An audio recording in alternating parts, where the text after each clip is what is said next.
اور میں اپنے قوم کے نوجوانوں سے یہی کہتا ہوں کہ محبت کے کچھ تقاضے ہیں، ان محبتوں میں ایک محبت ہے وطن کی محبت۔ اللہ کے نبی فرماتے ہیں کہ حب الوطن من الایمان، وطن کی محبت ہمارے ایمان کا جز ہے۔ اب آپ ہندوستان سے جو محبت کرتے ہیں یہ کسی کے پریشر میں نہیں کرتے ہیں بلکہ نبی کے ارشاد پہ کرتے ہیں۔ ہم کو ہندوستان سے محبت اس لیے نہیں ہے کہ اس پہ حکومت کون کر رہا ہے کیا کر رہا ہے، ہم کو کوئی لینا دینا نہیں ہے۔ ہم تو اس ہندوستان سے اس لیے محبت کرتے ہیں، اس کو خواجہ نے پسند کیا ہے، اس کو مخدوم ماہیمی نے، بمبئی سے ہم کو محبت ہے تو مخدوم ماہیمی کی وجہ سے ہے، حاجی علی کی وجہ سے ہے، حضرت ان اولیاء اللہ کی پسند ہے۔ تو ہندوستان کسی اور کی پسند نہیں ہے، اللہ کے ولیوں کی پسند ہے۔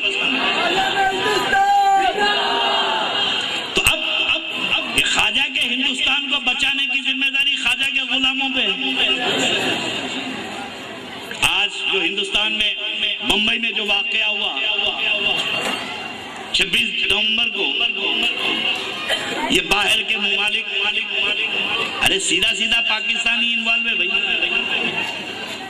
یہ پاکستان اپنے اندر کی گڑبڑ نہیں بچا سک رہا، اپنے لوگوں کو صحیح نہیں پال سک رہا، تو یہ ہم کو آج الحمدللہ خدا کی قسم ہندوستان کا سیکولرزم، ہندوستان کی جمہوریت کو پوری دنیا مل کے اس کی مثال پیش نہیں کر سکتی، ہمارے بھارت کی مثال پوری دنیا پیش نہیں کر سکتی کہ آج ہم سڑکوں پہ بیٹھ کر ذکر حسین کی مجلس کر رہے ہیں۔ ہوتی ہے تو یہی پولیس آپ کا انتظام کر کے سڑکیں روک دیتی ہے۔ اتنی شان سے نماز نہ تم عرب میں پڑھ سکتے ہو نہ امریکہ میں، اور خود پاکستان میں۔ یہ پاکستان امام صاحب نماز پڑھا رہے ہیں، 2 بندوقاں بازو ہیں، ٹی وی پہ دیکھو آپ 2 بندوق والے بازو ہیں۔ ابھی حیبت میں کیا پڑھا رہا ہوں پاکستان کا امام، ارے مکے کا امام بندوقوں میں رہتا، ٹی وی پہ دیکھو، ابے مکے میں کون ماریں گے اس کو؟ مکے کا امام آیا تو 4 بندوق والے کھڑے ہیں، مدینے میں 4 بندوق والے، پاکستان میں AK-47 لے کر امام کے سامنے کھڑے ہیں، اور حیبت میں اس کو کیا پڑھنا نہیں پڑھنا، کب گولی آ رہی کب مار رہی نہیں معلوم۔ یہ تو پاکستان ہے جو بندوقوں کے سائے میں نماز پڑھتے ہیں، اور الحمدللہ ہندوستان میں ہم سکون سے نماز پڑھتے ہیں۔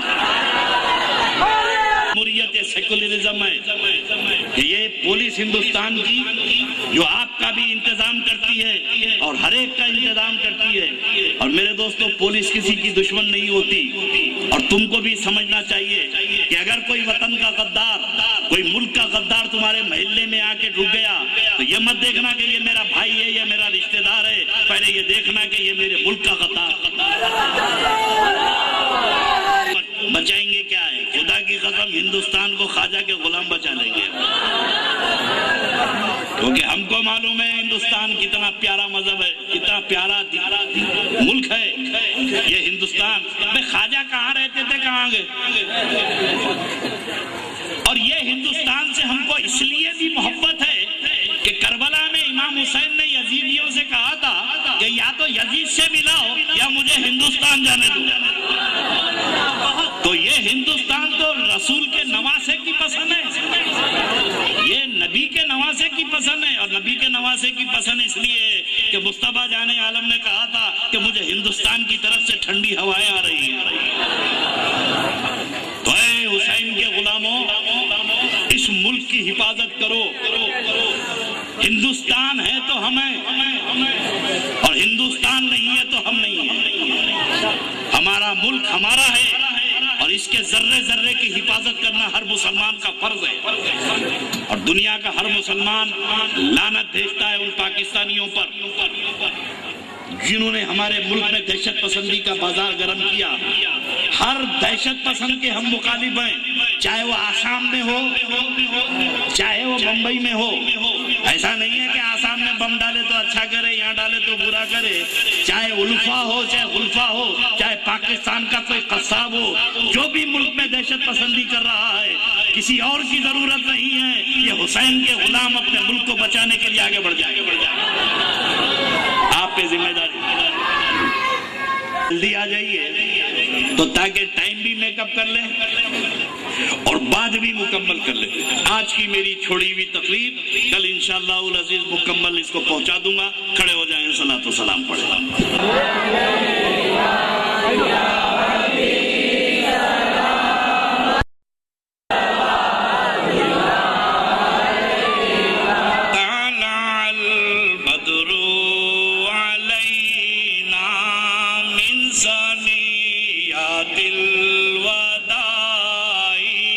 وجب شکر علینا ما دعا للہ دائی یا نبی سلام علیکہ یا رسول سلام علیکہ۔ بڑا مجمع ہے،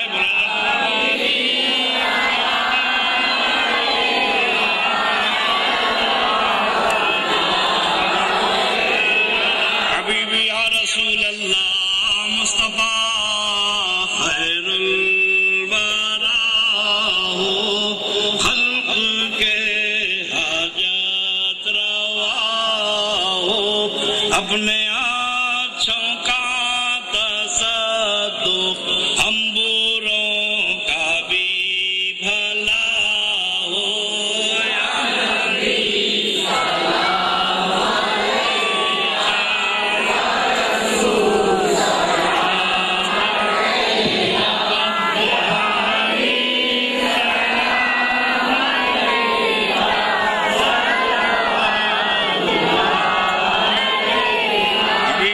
رسول اللہ دبرے نالوں کا صدقہ، بھیک دو لالوں کا صدقہ، ناز کے پالوں کا صدقہ، کربلا والوں کا صدقہ، یا نبی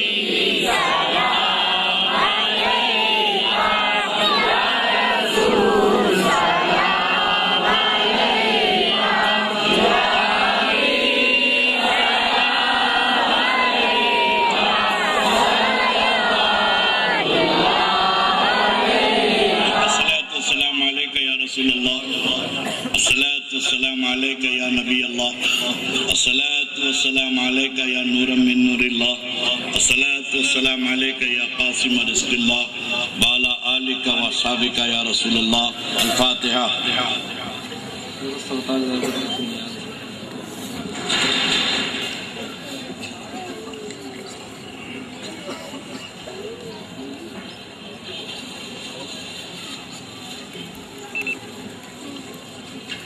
قال الله تعالى بشان حبيبه الكريم إن الله وملائكته يصلون على النبي يا أيها الذين آمنوا صلوا عليه وسلموا تسليما اللهم صل على سيدنا محمد وعلى آل محمد وبارك وسلم صلاة وسلام عليك يا رسول الله صلاة وسلام عليك يا حبيب الله۔ اے بادشاہ مالک کا پروردگار مولا، تیرا اور تیرے محبوب کے محبوبوں کا جو ذکر ہے، ذکر کو قبول فرما لے۔ میرے مولا، جو تیرے محبوب امام حسین کے ذکر کے لیے جمع ہوئے ہیں، عورت بچے مرد خواتین، ان سب کی حاضری کو قبول فرما لے۔ مولا، آج کی حاضری کے صدقے ہمارے گناہوں کو معاف فرما دے۔ مولا، ہماری مغفرت فرما دے۔ میرے مولا، جو بے اولاد ہے انہیں اولاد والا بنا دے، ان کی اولاد ہے انہیں نیک اور صالح بنا دے۔ یا العالمین، جو مسلمان تجارتوں میں مصروف ہے مولا، ان کی تجارتوں میں برکت عطا فرما۔ آج کی نیاز جنہوں نے بانٹی ہے سرتاج صاحب، مولا ان کے رزق میں برکت عطا فرما، ان کے سب کے کاروبار میں برکت عطا فرما۔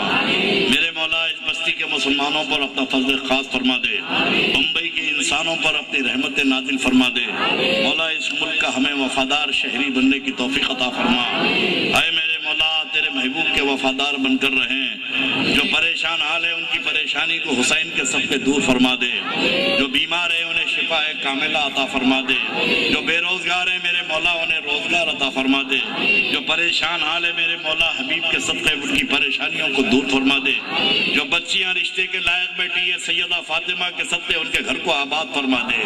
مولا ہم سب پر فضل خاص فرما دے، اس بستی کے مسلمانوں پر اور اس بزم میں اس کمیٹی کے تمام اراکین پر اپنا فضل خاص فرما، اور ہم سب کو ایک بنا دے اور ہم سب کو نیک بنا دے۔ زندہ رہے تو تیرے نبی کے وفادار بن کر رہے، قیامت پہ اٹھا مولا تو وفاداران رسول پہ حشر فرما، وفاداران اہل بیت پہ ہمارا حشر فرما۔ صلی اللہ تعالیٰ علی خیر خلق محمد وآلہ وصحبہ اجمعین برحمتک یا ارحم الراحمین۔ آپ حضرات کل کتنے بجے جلسہ شروع ہے؟ 9 بجے آ جائیے، انشاءاللہ بہت ساری باتیں کرنی ہے۔ ابھی تو میں خالی آپ کا ایک ٹیسٹنگ دے رہا تھا، الحمدللہ ٹیسٹ میں کامیاب ہو گیا اور بہت سکون سے سنے ہیں۔ کل انشاءاللہ بہت پیاری پیاری باتیں آپ حضرات کے سامنے بتاؤں گا۔